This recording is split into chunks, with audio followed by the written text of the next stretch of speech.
Hello, boys and ghouls, and welcome to this episode of Event Icons, where we're going to talk about our favorite events of the year. Happy Halloween!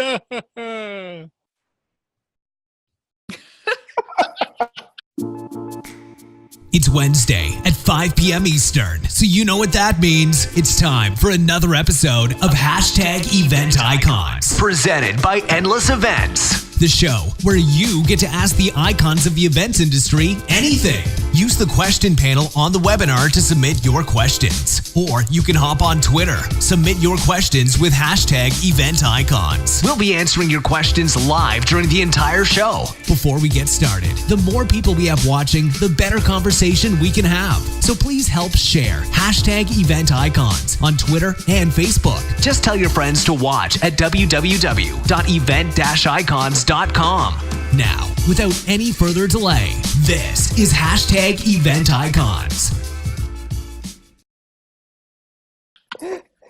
For those who are just listening and not watching, we're playing with some filters for Halloween. It's very enjoyable. You should watch the actual show. You actually should watch because it's like hanging out with a bunch of 6-year-old boys and me. Fact. Yes. Not judging, just stating a fact. So we're talking about our favorite events of the year. This is our yearly episode where we get to talk about our favorite events rather than just listening to awesome event people. So we have to have a little bit of fun with this one. So if you haven't watched one of these episodes, essentially we just kind of free form out and talk about our favorite events and then comment on them, disagree with each other, and just have a good time. So while you are joining us, if you want to post in the chat, what has been your favorite event of the last year? Or maybe what's your favorite event ever? Post in the chat. We'd love to hear from you. Why don't we quickly introduce ourselves so everyone knows who's hanging out with us today. So Will Kern from Endless Events here, currently the emoji man. Maybe I'll switch it up a little bit throughout the show. Maybe turn myself into a computer screen. But who else do we got joining with us today? Tahira is here. Hello from Vancouver, where I actually am today. Super exciting. Halloween, very excited about kids dropping by. Really, I'm going to have to mute myself only because I'm going to laugh out loud every time you guys change your faces. So seriously, if you are just listening, it's too bad because you should be watching. Who's Banana Head, Swami over there? That's pardon me, that's Pancake Head to you, as you can tell by the fork stuck in my head. So, hey, I'm Brant Kruger, Event Technology Consulting, and I'm pleased as pancakes to be here today. And pleased as pancakes. I'm just pleased, not pleased as pancakes. This is Alex Blackson, your last of the co-hosts on the show today. From Little Bird Told Media, and we're very excited to have you here. It's always fun when we get to have all the co-hosts on, talking about what we like and what trends we're seeing in the industry. So speaking of the trends in the events industry, I feel like I should be saying this with a really weird voice with this face on. Let's talk about, let's go through some of our favorite events that we've come up with. So Brant, I know you got a recent one that we were all just at. That was one of your favorites. Why don't you kick it off with your first favorite event of the year? Yeah, I think I cheat, and I think I used this last year, but, just coming fresh off of it, we all just got back from IMEX, and it is absolutely one of my favorite events of the year. It feels like every year it's getting bigger and bigger. It literally has gotten bigger and bigger every year. The phrase that I like to say is that, every year I meet more people in the industry, and every year 80% of them are at that show, right? You're not going to get everybody every year, but man, it just feels like every year you go back and there's more and more people that and Tahira, this well, it's hard to walk 5 feet down the hall without seeing another person and another person and then at the end when it's closing down, it's like, and another hug goodbye and another hug goodbye. It's like, it's just one of those shows where like everybody in the industry is absolutely there, and the planners that are there are there, they're there to do business from everything that I've heard in talking to the exhibitors that are there. They know it's not a cheap booth, and the people that are there exhibiting, they get business out of it. And so it's a really fun and unique show from a lot of standpoints. They're expanding their education. We obviously did the live show there, so I don't want to spend a whole lot of time on it. So if you want to learn more about what it's like to go to the show, be sure and check out the IMEX episodes that Miguel and Garrett did on site. They really give you a great flavor of what it's like to be there on the show from the moment you get off the plane to the moment you leave the show, as well as, of course, the Event Icons episode that we did while we were there. 2.5 hours, fun. over 20 guests, unbelievable jam-packed show. I've actually been picking away at it. I always listen to the shows afterward through my podcast feed, and I've been slowly picking away at that one because there was just so much content being so covered. long. It was unbelievable. It was a marathon, but at the same time, it was like, wow, we've been doing this for 2.5 hours, and it did go really quickly too with all the people that came by. So if you haven't had a chance to check out that episode, you should definitely check it out. So that's my first event of best events episode number 137 is IMEX America, and someday I hope to get to IMEX Frankfurt, and so I can really compare. Yeah, I was going to definitely comment on the episode. Obviously, it was a ton of fun getting to be able to do the episode. And like you said, it's like almost like basically 20 episodes in one, because we are just going through so many different topics and so much variety behind it all. I thought it was just so much fun to be able to do. And that actually, speaking of favorite events of the year, was one of my favorite things, which I'll talk about, which is the side of EventIcons, which I think we'll talk about IMEX and finish that one off for the year. But yeah, I thought it was so exciting to be able to do such a cool event to do. And if you haven't watched that episode, I just posted it in the chat. So if you're not joining us live right now, go check the show resources, but go check out that episode. You have to watch it. It's a must watch for the year. I think it also, says something. This was the first year, I believe, that we did an Event Icons dinner where we invited people who have third year, technically. This wasn't the first one that was actually specifically Event Icons, though? I guess, yeah. I mean, we made it more focused. We've had so many guests now that we were actually able to, I think, do just Event Icons guests versus, hey, like everyone randomly comes. I mean, we must have had 30 to 40 people there, which says a lot about the caliber of the people who are at this event. That's true. They're very busy. That's the thing about IMEX is like once you hit that ground, you are running. You are indeed. So go watch that episode if you want to learn more about the event. I'm going to piggyback off of what Brant was talking about, and he kind of started talking about doing the live thing. Mine was actually not one single event that I had, but multiple events. And it was getting to broadcast this show live. That was a big initiative for this year for us, was to do more live shows and for us to basically be able to, have this experience where people like you who are watching can come meet us in person, but also as well as get to do the in-person thing. Obviously, we do this remotely broadcasted every single week. So we don't get to meet a lot of our guests face-to-face. So any chance that we have a ton of them in one space, IMEX, we did it at Connect Marketplace, we did ILEA Live, we have more of them coming in 2019.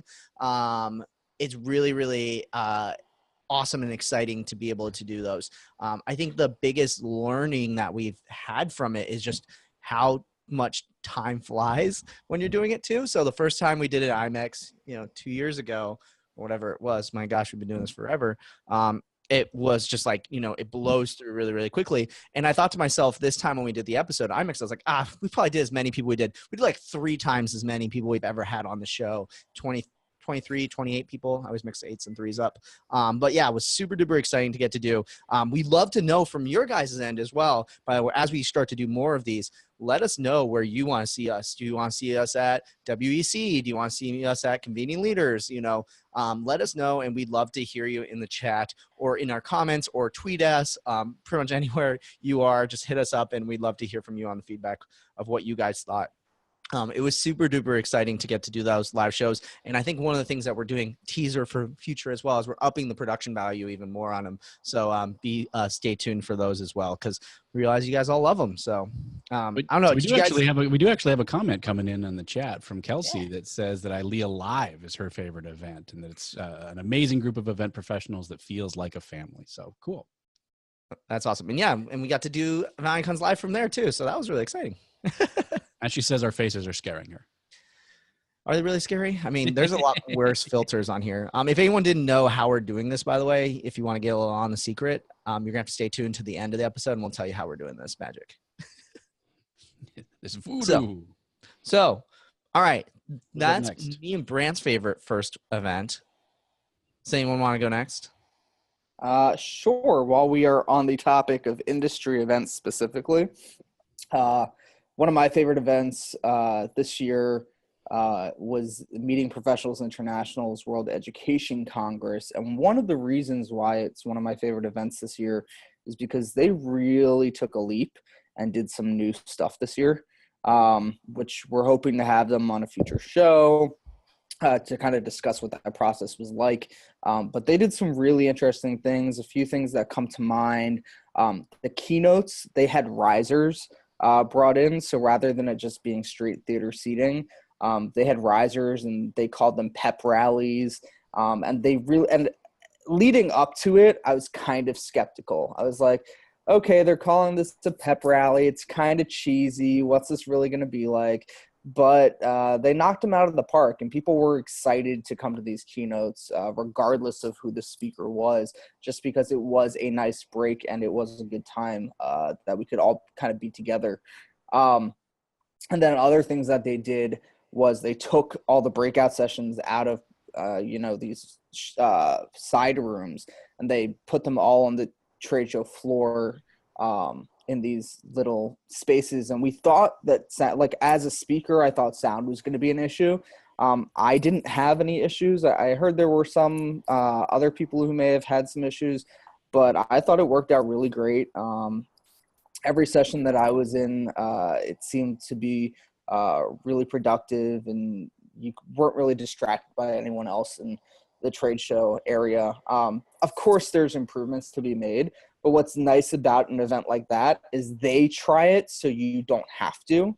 So you can learn from the mistakes that they make, and they take the leap for you. So you can kind of see what works and what doesn't work and what could be fixed. So I have to give them props, especially this year on that event. Just going to build off of that, Alex. So this year I went to the event, which was in Ottawa, and it was three MPI chapters that have partnered together on a 3-year thinking. So they just did the event in Ottawa, then next year it'll be in Montreal, and then the following year in Toronto.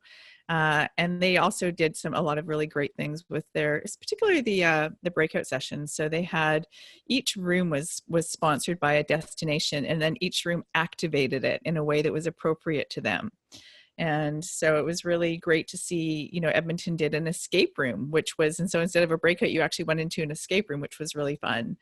And then downstairs they did some brain dating, which I know we're going to be talking about in a future episode. And that was sponsored by Winnipeg, but Winnipeg is very much a 4-season destination. And so they created one summer room and one winter room. So they have a place where you can go visit the polar bears at the top of Manitoba. And so they created a really chilly polar bear room. And it was really fun to see how people use the different spaces throughout.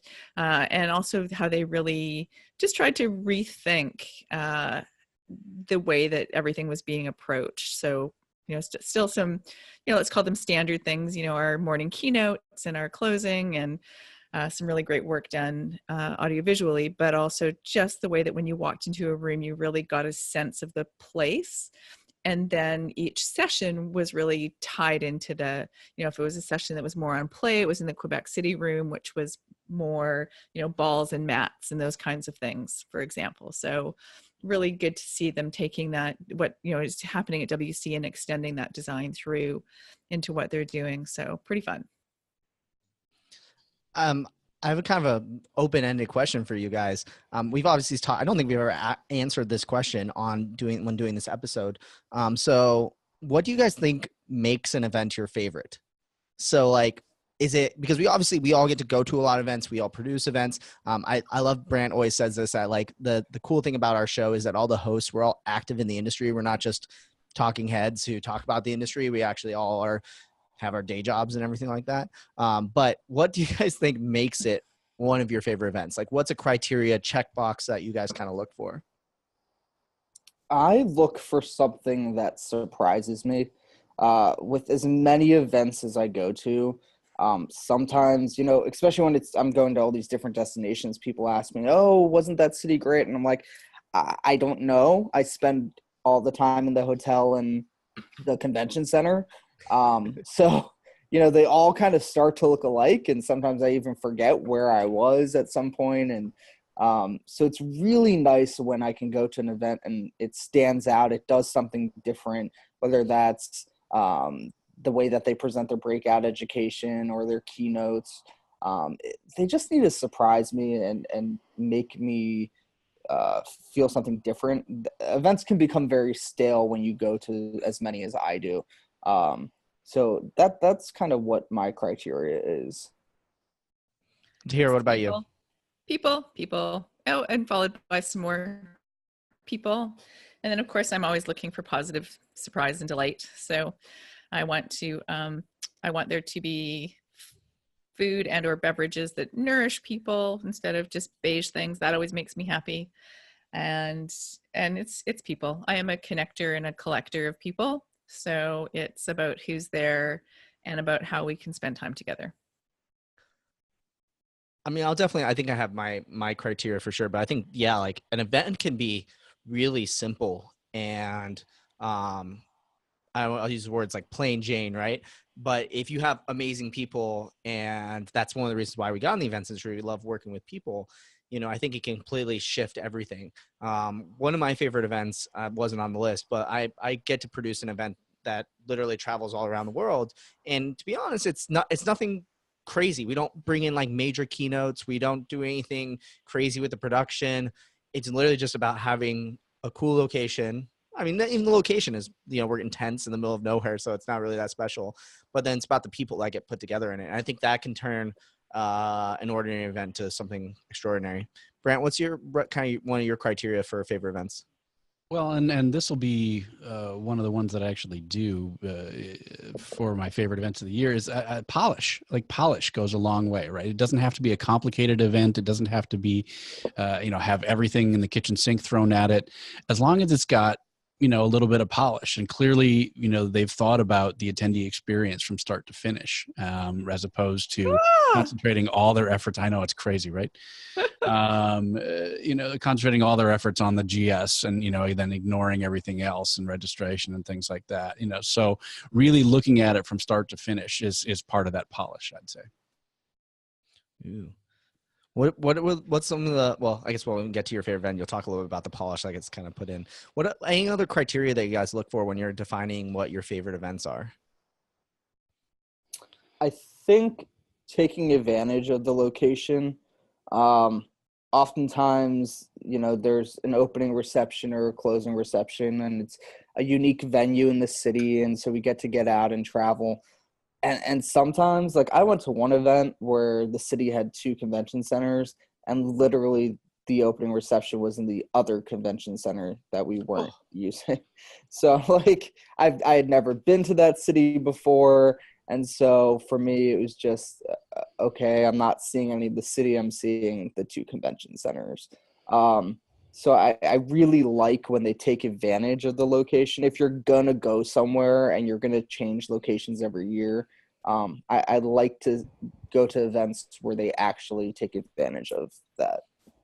Well, it goes back to the thing about how you spend so much time in convention centers and hotels and airports, right? That like any chance I can get out to go see a city or see some, for me, a lot of times a wow experience for me is getting to get access to something that no one else would, right? Getting to do an event in a cool location or getting to go do something that I otherwise would have never thought to do too. So I think for me, a criteria for me is like a wow moment as well, right? Like there's usually something that happens where you come in and there's some sort of wow, right? We always talk about that on the industry side.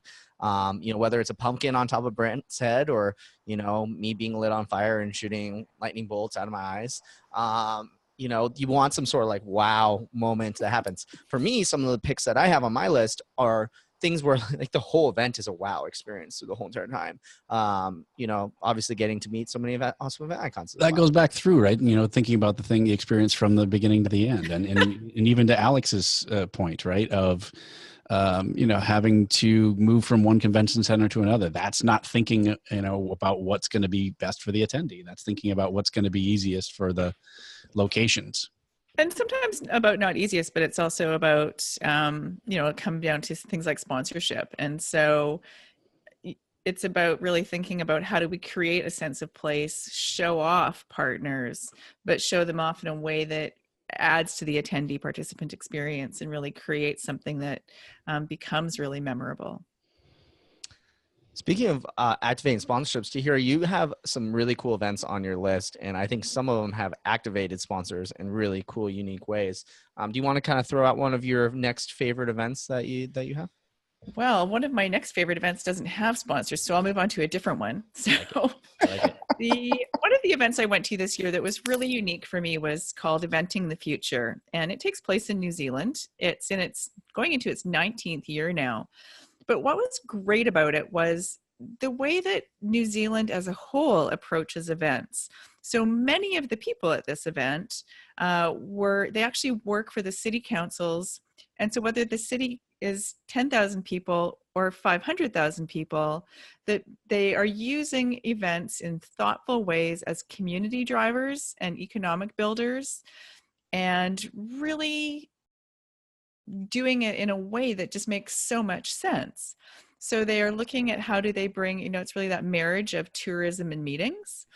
It's really that bringing together of thoughtfully using events to drive business, which is ultimately what we should be doing with events. They are about ultimately, how do you have fun and create business, basically.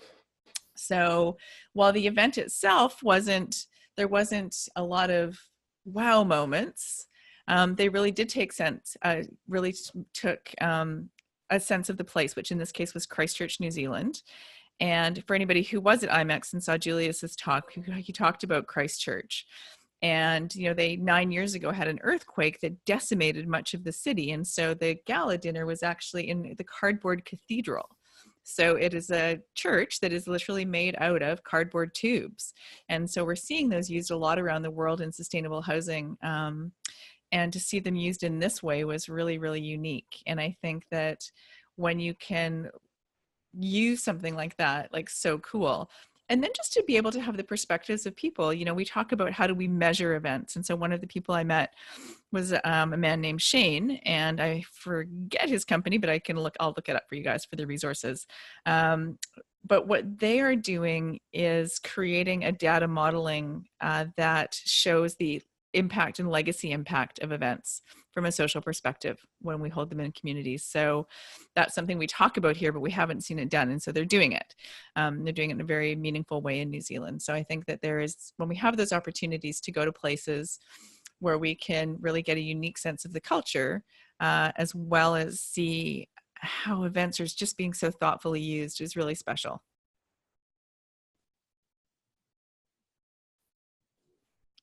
Yarp. Yep.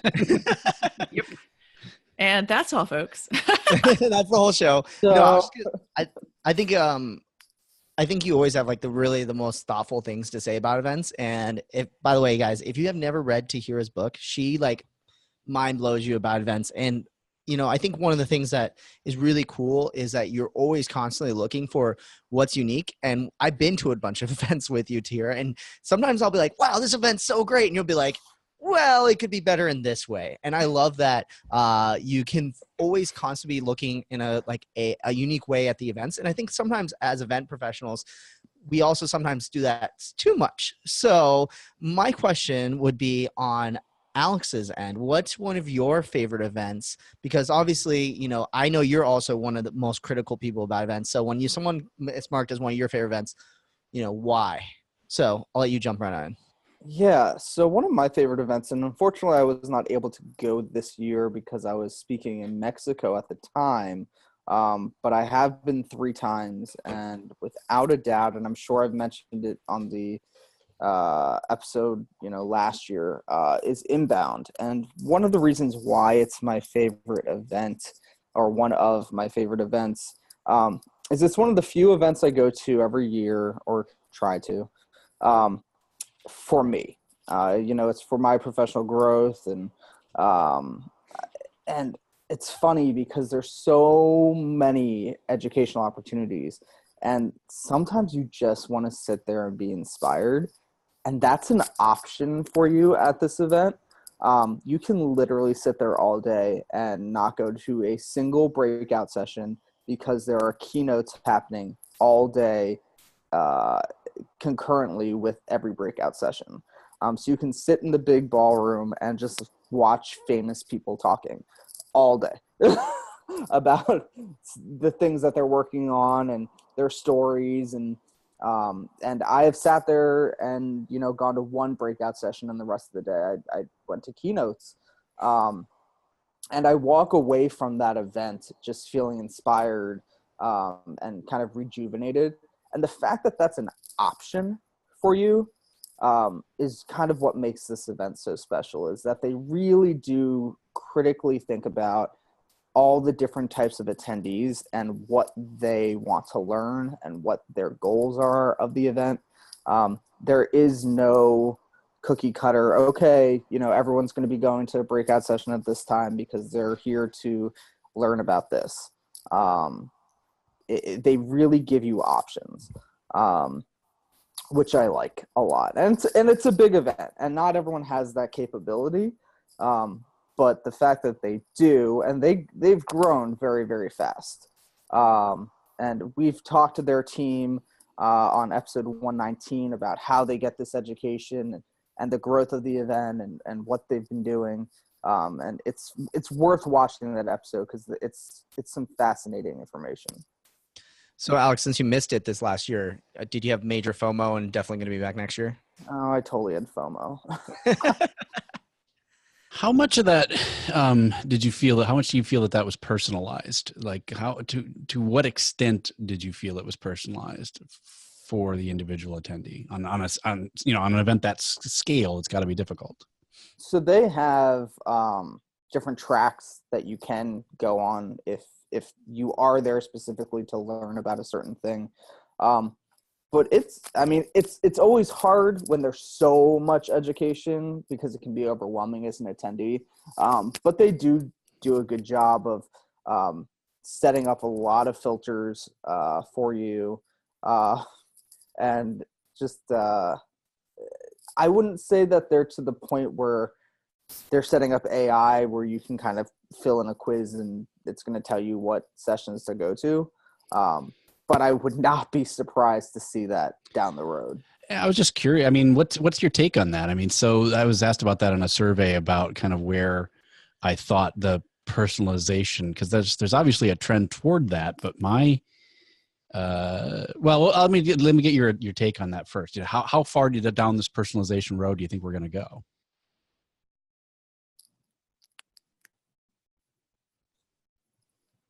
Incredibly deep. It's so deep. Alex is just lost in train of thought. No, you guys froze. I didn't hear the end. Oh, okay. I'm back. What did you say? No, I was curious how deep, how far down the rabbit hole do you think we're going to go with personalization? So, you know, how personalized do you think events can get? Here's what I would like to see happen. I would like to see, you know, we have a million event apps out there. You check into certain sessions, things like that. What I would like to see is most people do go to the same events year after year, especially if they're for professional development. I would like to see where they track, like, what sessions did you go to last year? Okay, here are suggested sessions you should go to this year. Or if it's a 3-day conference, they look at the sessions that you went to on day 1 and they make suggestions for day 2 and day 3. That's what kind of personalization I would like to see, is really strategic. Okay, this is what you are doing. This is probably what you should go see. I don't think like the filling out quizzes and saying, okay, these are the types of sessions I want to go to are good, because a lot of times people say they are there for one reason and they're really not. And they end up going to sessions that are completely different than the reason they claim to be there. And I think actions speak louder than words. And if we Well, it's really interesting are, you say the idea of like it personalizing in real time too. I mean, that's not something that we really have, I think, right now, is that you basically like your event is evolving. I think we manually do this as we're like, oh, actually, I'm not going to go to that session because everyone's going to this session. I'm going to go to this session. So I think it kind of happens, but like if it could happen and give more personalized nudges based on where you've been, that'd be really cool. yeah, I think we just came up with an idea for an AI company. let's do it.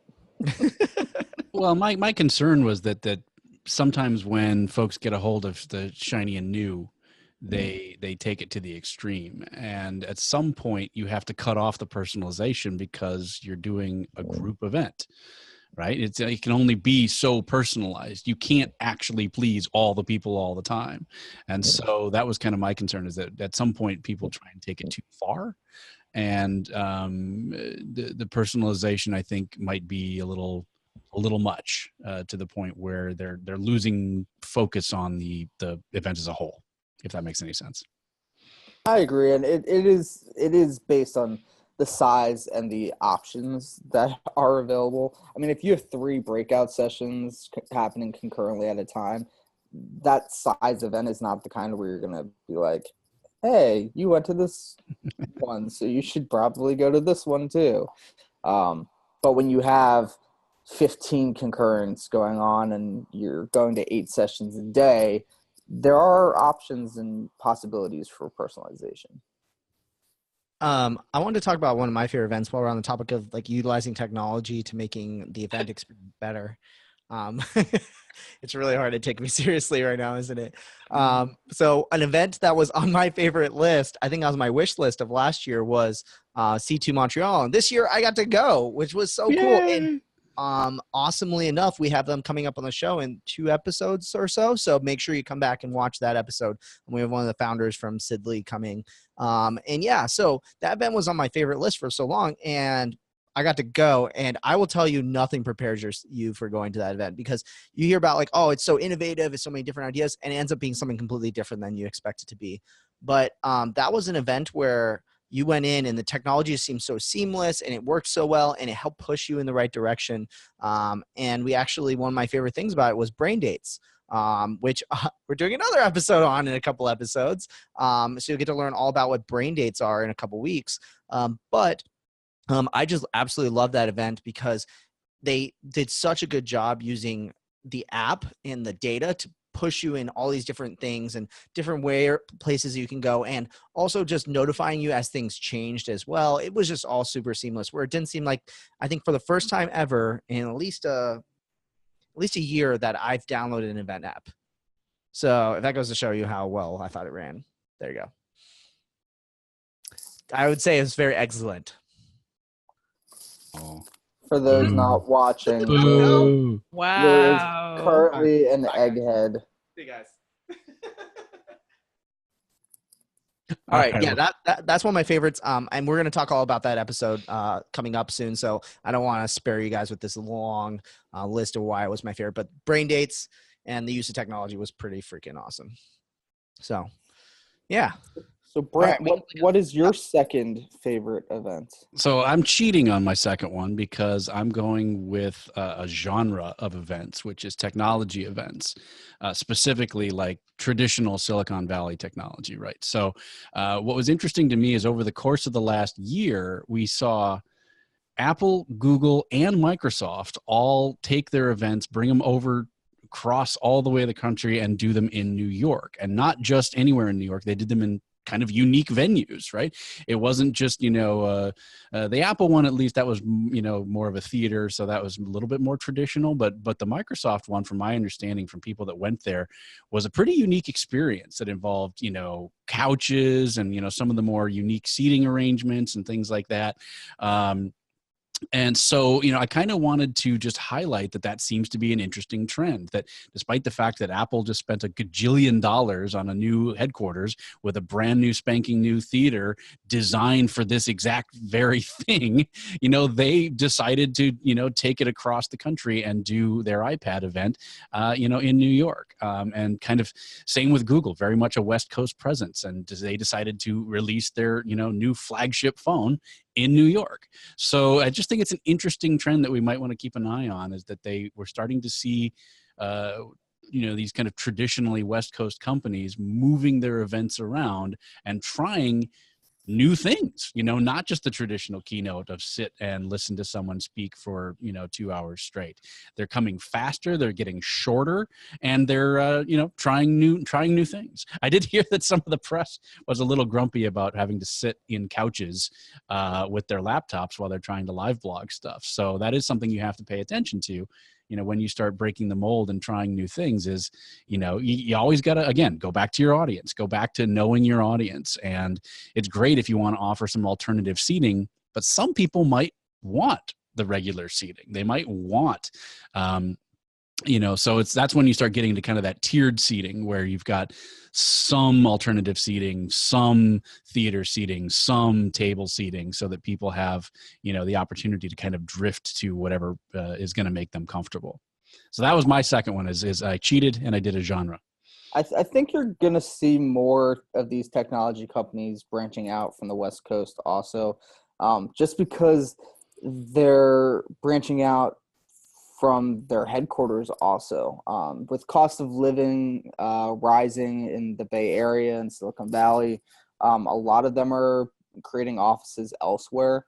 I think we're going to see, in the next 2 months, we're going to hear an announcement about Amazon's new HQ2, which is rumored to probably be in DC or Northern Virginia. Fingers crossed. How many times can you go to Moscone, right? It's like that's where I live. But I think you're going to start to see these companies branching out and having these HQ2s elsewhere. I know Salesforce has an office in Indianapolis that's very big. They need to branch out because they're kind of left without a choice now. So I'm not surprised to see these companies branching out with their events first, because it's an easy thing to branch out with in a different destination. Well, one thing I thought was also a very interesting trend, and I wanted to kind of talk about it since I don't think we can do a full episode on it. But something interesting happened with the Apple event too, that I was talking about with you in the pre-show. And on the day the Apple event was supposed to happen, OnePlus, which is another phone manufacturer, kind of like the underdog of the manufacturers of phones, had their press event. They were announcing their new phone, all this stuff. It was going to be in New York and Brooklyn. And then guess what? Apple decided to do it on the same day in New York as well. So not only was it, hey, it's going to be on the same day, but it's also in the same city. So basically, you're pulling the press in two different directions. And obviously, everyone knows that Apple's going to get more attention. So what's OnePlus going to do? So I wanted to give you guys maybe like we sidebar for 5 minutes and talk about this. Is OnePlus ended up deciding to move their event a day earlier. So do you think that the company made a good decision moving it, first of all? Would you have done the same decision, or do you think they should have held strong and be like, no, we're the underdogs, we're doing it the same day? What were your guys' kind of thoughts as event professionals? Go smart. Why compete? Yeah, movie industry do this all the time, move their dates for their films. They're not competing against these huge tentpole films. I think that's a smart move. Well, what's they interesting, moved it by like a day, right? It wasn't like they just moved it up a day, basically. Yeah. So then you're not messing with a whole lot of people's flights or anything too bad. Yeah, I think they basically moved from this Monday of this week. They originally were supposed to be on Tuesday, moved to Monday, basically, which is really interesting. It was really interesting for me to watch the tech community answer and respond to it, because like when this all happened, I was just like, wow, okay, like I'm obviously watching from event professionals' perspective, but so many tech journalists ripped on OnePlus for moving. And it's funny because people thought they were being scared and like not deciding to be like, hey, no, screw you guys, this and this and that. I just thought it was really, really interesting because I think we as event professionals, we deal with this all the time. We're constantly looking at dates to be like, are we competing? Are we too close to Thanksgiving, for example, that we might not get the full audience we want to look for? Alex, 2 years ago when we were at Inbound, it was on the same day as Election Day, and they had to deal with that whole thing. And then now this whole question of should it be moved and all this and that had to be discussed. I think it was just a really interesting thing to happen and be so public. So do you guys think that Apple was a jerk for putting it on the same day, or do you think that it was a smart decision to offset them, or what do you guys kind of think that on your opinion of Apple? Here's my question. They were the same day. Were they the same time? I think it was something like the Apple event was like an hour later. So it would have been like people would have to go to the OnePlus event and then book it across Manhattan, from Brooklyn to Manhattan to make the event. They're not really, that type of event is not an all-day conference type of event. That is okay, you're going to sit here for an hour, 2 hours, however long, you're going to hear the keynote, and then you're going to write about it and leave. I think rather than moving the day, it would have been smart to move it into like the evening, and make it more of like an evening cool kind of vibe, party kind of launch type deal. I think that may have been smarter because then they're kind of like, well, hey, you can have the morning, we'll take the night. like we're cooler anyway type deal. So it is interesting hearing from the media about, they were scared, they ran, etc. But that's the kind of stuff the media wants to feed. I think at the end of the day, I don't think it is going to make any difference. The stories got out there, and look, they say no press is bad press. People are talking about it. True. That's true. I think the important thing too is it related to the press cycle probably more than it did the event itself, because they probably could have had the event on the night, but they're probably worried that now the stories are mixed and now they're fighting for attention on who's going to have the headline, right? Like, so Monday's headline was OnePlus 6T has finger scanner underneath the screen, and then the next day it was finally Apple released the Mac Air. I realize I'm going a little off topic for us. I probably should reel it back into our favorite events since we only have like 20 minutes left or so. We're fine, Will. I like this to be very structured, because that's why I started this show. No, I'm just kidding. I wanted to throw one more thing out on the OnePlus 6 thing. Yeah, just because what was interesting is that after they did switch it, they got tremendous lines. So when they wound up releasing, I think on Monday instead of Tuesday, and the lines were out the door more so than the Apple was the last time they released their phones. So it was whether it was good publicity or bad publicity, it didn't seem to matter, because for the customer, they were set and ready and cash in hand. Cool. Fake news. Yeah. Tahir, I want to kick it to you to talk about one of your next favorite events. Okay, well, what was a surprise for me this year was Go West. So Go West was an event that was started in Edmonton. We're going to be going live from there this coming February, I think, right? January? February? I don't think that's public yet, but hopefully, maybe we'll see. Okay, it's all good. Take it back. Still working out the details. So, working out the what details. I loved is that, what happened is that, a few people in Edmonton, so Brent Taylor and Arlene Schelke and a few other people said, we need to do something. There's a lot that happens in Eastern Canada, bigger population, more head offices, more planners, larger chapters of our, associations. And we don't get a lot in the West. So, we get a lot of chapter events and things, but not a lot of bigger events. And so they ended up launching a great event, over 350 people, experiential hall for their trade show, which worked really well.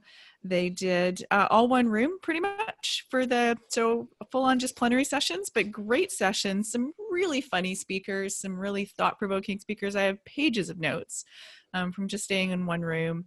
And it was also, I liked the way that they did the timing of it so that, it started in an afternoon and it ended in an afternoon, so people could easily fly in and fly out if they were coming in just for a short time.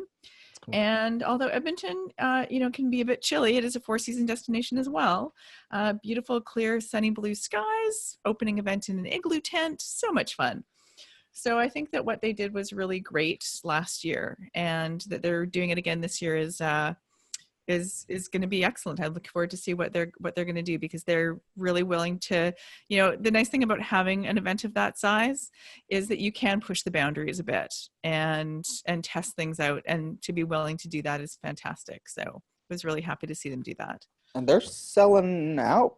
They're getting a lot of registrations. I mean, they are. Yeah, I think they're expecting is already almost sold out, and it's months away. Yeah, I think they're expecting it now to be closer to 500 people. Yeah. And they've got one So of our almost favorites, doubling David in Adler, a is year.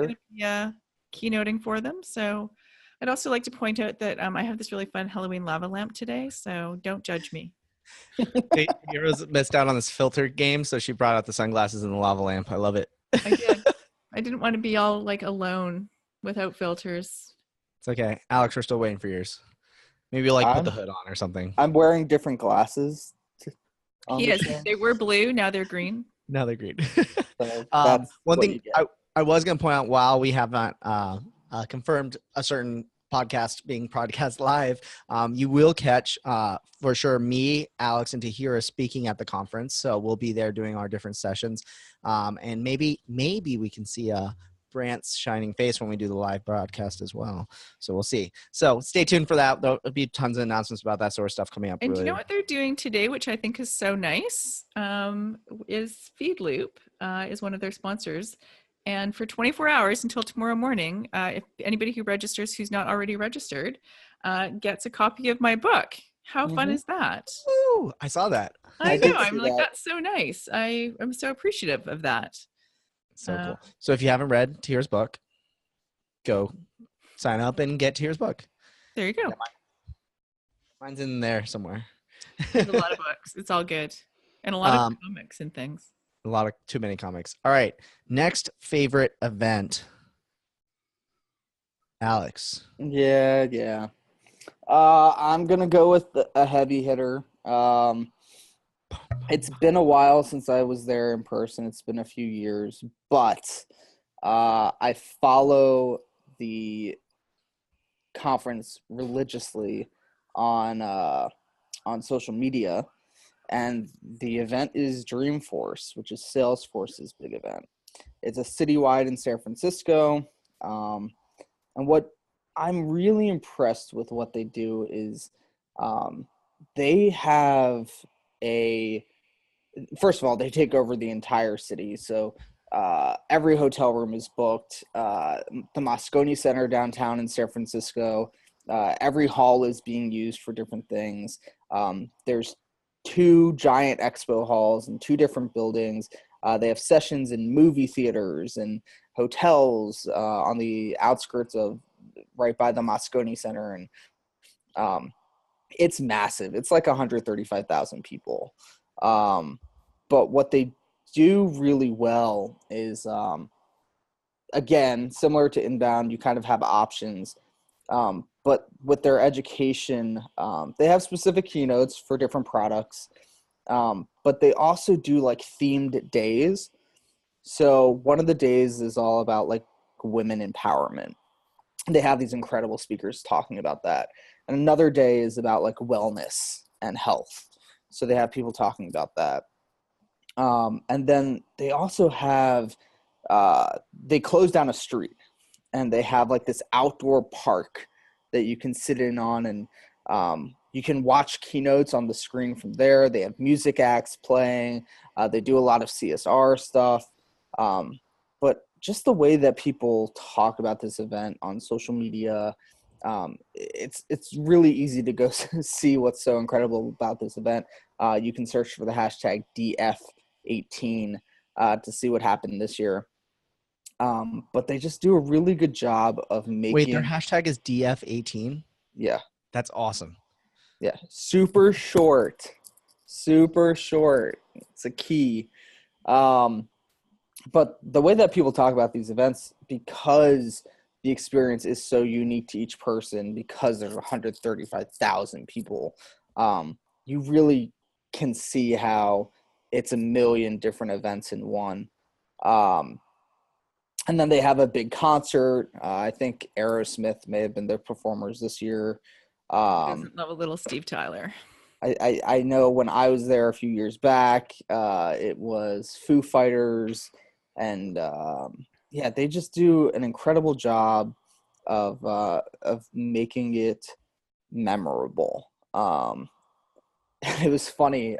My sister worked for Salesforce.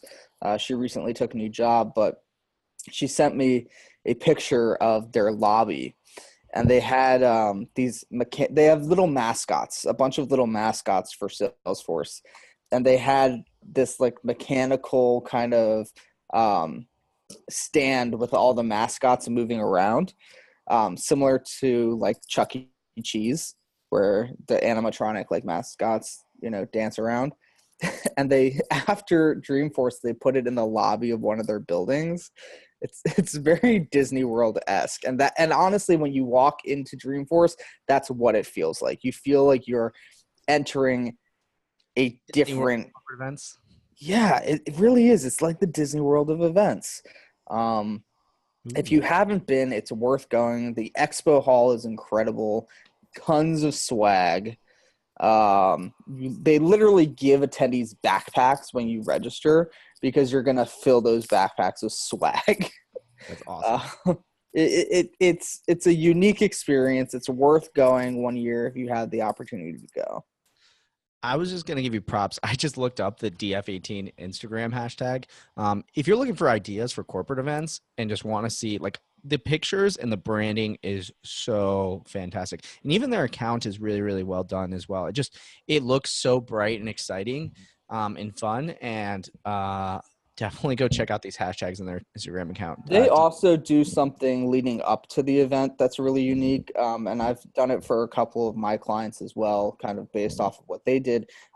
They call it the Road to Dreamforce, where it's a web show, and they put it up on YouTube, and they interview people who are actually planning the event.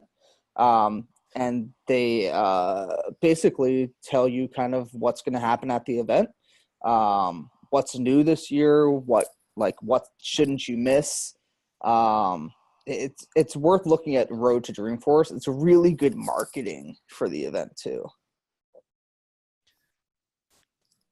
Sweet. Brant, I think you have a third. Helps if you unmute. I do. I wish I could unmute. I'm frequently mute. I'm mute and I'm mute a lot of the time. Yeah, so another one, this is getting tricky, and I don't know if this is, again, another trend or not, but more and more I'm starting to see folks requiring social media lockdowns and things like that for financial, medical, things like that. So unfortunately, I'm going to lump this show a little bit in that category and not say who the event was for. It was one of the ones I was working on. So just kind of out of respect for the fact that they don't like to advertise their events, I'm not going to mention it because it was a private event. But I wanted to go into just a little bit about why it was one of my favorites of the year. And kind of like we touched on before, so it's a financial company. It's their kind of national sales conference. It's one you've definitely heard of. And they wanted what I liked about it is it was, again, one of the best examples where everything from start to finish was covered. So the everything from the signage to the mobile app to the website to anything that was printed on site to the badges, it all matched perfectly, and it really gave the impression that it was all thought out. And so that's like kind of step one, right, is all the basics of just making sure that all of that stuff matches and all of that stuff looks good. Step two was, you've got to have a certain amount of actual sessions, right? Can't just be all fun and games in the sun, can't just be all going out golfing, got to have a certain amount of sessions. But they wanted to try and have a little bit more fun with it. So they actually brought in an actress to do the talk show format. And so they did very much an Ellen style talk show where they had games and, you know, the silly thing with the iPads on the heads and all, you know, the whole 9 yards with the executives. So the executives would come up as the next guest, do, instead of, you know, a half an hour keynote of boring numbers and stuff, just the highlights of what was going on in their section, what was new, what was exciting, what, you know, people that had really excelled, play a dumb little game, and then they're out, right? And now our next guest, you know, that kind of thing. And so it really, you know, it didn't feel like this big, long, stupid session and okay, let's go golf. It really, you know, people got into it, they had a good time. And then once they did go out and go golfing, we actually used all of the same set pieces. But they just kind of moved out a little bit and they moved back a little bit. And what hadn't been used during the day is that they all lit from behind. And it actually, once you moved everything out and moved everything back, it was a giant piano set. So using good old fashioned, you know, lights, you know, not projection mapping or anything like that. These actual, you know, probably plexiglass boxes lit up. And the lighting designer spent, again, a lot of time to, you know, really nail down. So as people walked up, they used, you know, piano versions of top 40 songs. And they actually timed out the piano lights to the music. You know, it wasn't perfect. It wasn't exactly like it would be notes, but man, it looked really awesome. And so again, just taking it all the way through, what else can we do different, you know, and then, you know, taking the same set and just moving the pieces around to kind of take it to the next level. And then that wow moment of, you know, now introducing John Smith, dun, dun, dun, dun, dun, dun, dun, dun, dun, dun, you know, that kind of thing. And it really just like, wow, that's not just a cool stage set. It actually lights up and moves to the music. So it was just a quality event from start to finish. The attendees all had an amazing time. And so it was fun for me to work on that kind of event where you just saw it from the beginning to the end, everybody having an amazing time. So that was mine. Awesome. And I think last but not least is Will, right? I know Tahir has a really good one we've been saving for the end too. So I'm going to go real quick because mine's really easy because there's going to be a whole episode on it. But one of my favorite events this year was an event that Tahir and I were both at, which was the Global Event Forum. Global Event Forum, basically, imagine if you put all the event icons in one room and they're deciding what the future of the events industry looks like. It was really a cool honor to be a part of this event and was like insanely felt like completely humbling in so many different ways. But I don't want to talk too much about it because we're doing an episode about it in 2019 where we're going to talk about what was discussed, where the future of the industry is going, what this global event forum is all about. But essentially it is a part of ILEA Live, but really is more about the industry as a whole than about ILEA. And we basically talked about, you know, how can we avoid commoditization of the industry, which is like a really heavy topic to talk about. So imagine if you got together great event designers, AV companies, event marketers, caterers, like everyone from across the industry that is like leading companies in their industry got together and talked about this stuff. That's what it was all about. So we're doing a whole episode about it in 2019. So stay tuned. Global Event Forum. There's lots to talk about, but that was one of the coolest events ever to do for me because it was so intimate with everyone. And I think to hear 20 people, maybe 15. Yeah. Something like that. It was really cool to get to know new event professionals, but also just how can we get things done and have really intimate conversations. And I feel like the way it was moderated by Alan and David was just fantastic. So we'll talk all about it in the future episode, but that was one of my favorite events to get to go to because it was so different. It wasn't big. It wasn't crazy. It didn't have production. It was us in a room talking about stuff for 2 days. So, all right, Tahira, you have. Well, that was, you know what, that was also a highlight for me. So I love, that was my second global event. There was a global event summit, which we did a couple of years ago. And this was the follow-up to that, and both fantastic and so many wonderful friendships that have come out of those for me, because you do get to have such intense conversations. I love small groups.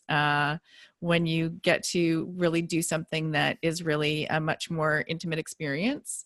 Not in that way, but in a way where you can actually have real conversations with people. And for me, my highlight of the year and something that I anticipated for the whole year was going to the College of Extraordinary Experiences. So 80 people in a castle in Poland where nothing is around you, but you have the entire run of all of the castle, all of the grounds. This year it was the Tower of Transformation. And so it really is a little bit like going into Harry Potter. We had magical robes. We were broken into houses. We did some secret activities. And what was also really great about it for me was that it wasn't. Sorry, did you say you broke into houses? We didn't break. We were broken into houses. So okay. engagement, house of meeting, making sure. Sorry. Positive reinforcement. No, so we were in, much as you would be, in like a sorting hat in, you know, those famous Harry Potter movies. So we were put into houses and like Color War. Like Color War, if you ever went to summer camp. Like that, yes. And it was fantastic on many, many levels. So during the day we had curated sessions that were all about experience design, and not just event planners, which was great. 80 people, about 20 countries. Fortunately, as a unilingual person, English is the language of this event. And it was looking at perspectives from people who produce immersive art experiences and music experiences and produce films and teach experience design in universities from Texas to Salzburg to Chicago. And the perspectives, and the way that, you know, for me, what was great about this event was that I really couldn't tell you what most people did or where they worked, but I could certainly tell you about how they approached life and events and the thinking behind that. And you had conversations with people that were vastly different than at most events, because everybody was willing to be open and vulnerable and just deep dive in immediately to really talking about how we do things better and more interestingly. Also an event that involved a lot of glitter, and you really can't go wrong with glitter and guy liner. So it was really an experience that I hope to replicate one day and go back and do it again, which will be with a different group of people, but an equally great experience, I imagine. So I know that we are at 3:00. So I'm just going to, go check it out. Extraordinary.college. It's cool. Well, on our way out, we talked about just hitting kind of a lightning round of our wish list events for next year. So I'll just kind of hammer out mine real quick. I still really want to go to IMEX Frankfurt. We'll see if we can make that happen at some point. LDI, Lighting Dimensions International, that's a lighting show. We almost went this year, but the schedule didn't quite work out because it was right on the back end of IMEX. And then NAB, the National Association of Broadcasters, is a huge tech show. So those are the ones that I've got on my to-do list. If I had known that LDI was on your bucket list, I would have made sure that we went. Not bucket list, just a to-do list, I would say. Yeah, and if you remember, I wasn't going to be able to really do more than. Oh, that's right. Yeah, we would only be able to go for like a couple minutes. Yeah. Mine is kind of, I like going to these big events, and now that I've done C2, which I didn't think I was going to go to since in a long time, I would love to go to TED, just because the production value is so cool. I also just want to see how is it surviving in this world where everyone's copying their model, and how can you continue to be interesting beyond just the content that you have. So I'm really interested in going to that one as well. So Alex, what's on your list? I would say South by Southwest is definitely on my list. For those who don't know, I studied film in my undergrad, so I'd love to kind of see that side of it. And that's an event that I'd get to. Another one, I went to San Diego Comic-Con for the first time this year. I'd like to actually go inside one day. I feel like I did experience a lot of it by being outside the convention center. But it would be very cool to go inside as well. And then another one, esports and e-gaming are doing some really interesting stuff with events. So TwitchCon is one that comes to mind that just happened in San Jose. So I think it'd be really cool. I saw some pictures and some videos from it. I think that'd be a really cool event to go to as well. Well, I'm absolutely hoping that there is another global forum or summit, because I think that would be great. South by Southwest, totally on my list. I got to go to New York Comic Con this year. So cool. So going and checking out another Comic Con would be something that I would do, and I would take my son with me, and it would be amazing. He gave me a huge list of people I should meet. And I was like, whoa, this is not, this is not to go to. Social media marketing world. And I'm also very excited that one of the, I love meetings and events and incentive events. And one of the events I'll be speaking at in February is the Ace of Mice event in Istanbul. And so excited to be going to Turkey, which has been on my list for my entire life because my aunt was Turkish. So super excited about that. And this was really fun, you guys, because wow, we do some cool stuff out there in the world as event professionals, and we get to experience so much of it, and we're so lucky. And I'm so proud of this industry that we work for and the people who really are trying to make a difference one event at a time. I agree 100%. On your guys' way out, as we were finishing, yeah, we're all snapping along. On your guys' way out, before we wrap up the show, I had a question for all of you guys, and I'd love to know. Now, we asked you in the chat, what is your favorite event? A lot of you guys chimed in. Big shout outs to everyone who's joined in on the conversation. Angie, Stefania, Reed, Kelsey, a couple people joining us in the chat and telling us about your favorite events. The question I have for everyone who's watching right now as well is, what's on your bucket list of events that you want to attend to? What are some of the ones that we mentioned? Tell us in the chat. Let us know. We'd love to hear from you because we want to know those cool events and stay on top of it. So hopefully maybe we can have them on the show as well to deep dive about what they're all about. So, and if you tell us, maybe you'll win a prize where you get to go. Oh, no, yes. I wish we could offer that. We're working on that one. We'll work on it. So, all right, Brant, I think you know what time it is. So I think it's time to do a little bit of Subway, wrap it up. It's time to thank everybody for joining us. Alex Plaxton, Tiara Endine, Will Curran, and me, Brant Kruger. So great to do this with you guys. I can't really quick. Yeah. I forgot something. We teased this at the beginning, and we didn't ever give them the satisfaction of knowing the answer. Oh, I hadn't forgotten. Oh, okay. All right. So keep going for this, Brant.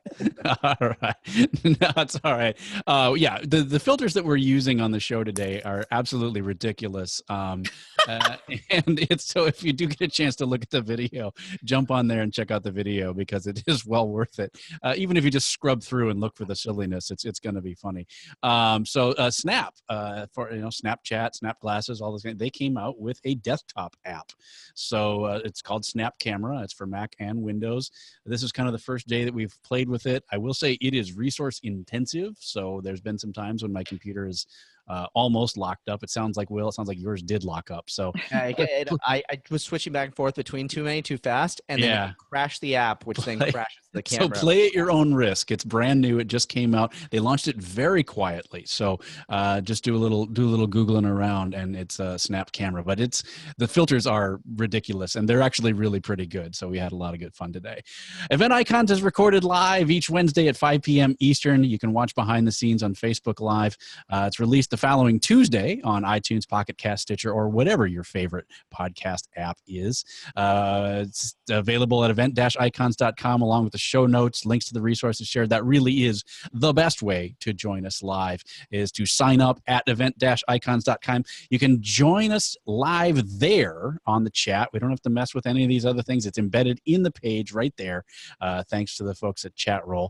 So you can watch and you can chat along with us in the chat room. That's going to be how you're going to be able to get your questions directly to our guests, directly to their heads, from your fingers to their ears. We want to know what you think about the show. Use the hashtag EventIcons on Twitter. Join the Event Icons Facebook group. You can join us there as well, and let us know who you want to see as the icons on the industry. So what event icons do you want to be on the show? Thank you so much for joining us, and we'll see you next week on Event Icons. Woot, woot. Happy Halloween. Thank you for joining us for another amazing episode of #EventIcons. To catch the transcription and all of the resources mentioned, head to www.helloendless.com/blog. This week's episode will be posted and available by next Tuesday. Also, let us know what you thought about this week's episode. Share your biggest takeaway. And join the social conversation. Sponsored by Little Bird Told Media. Just tag your post with hashtag EventIcons. We'd love to hear from you. Thank you again for joining us. We'll see you next Wednesday at 5 p.m. Eastern, right here on hashtag EventIcons.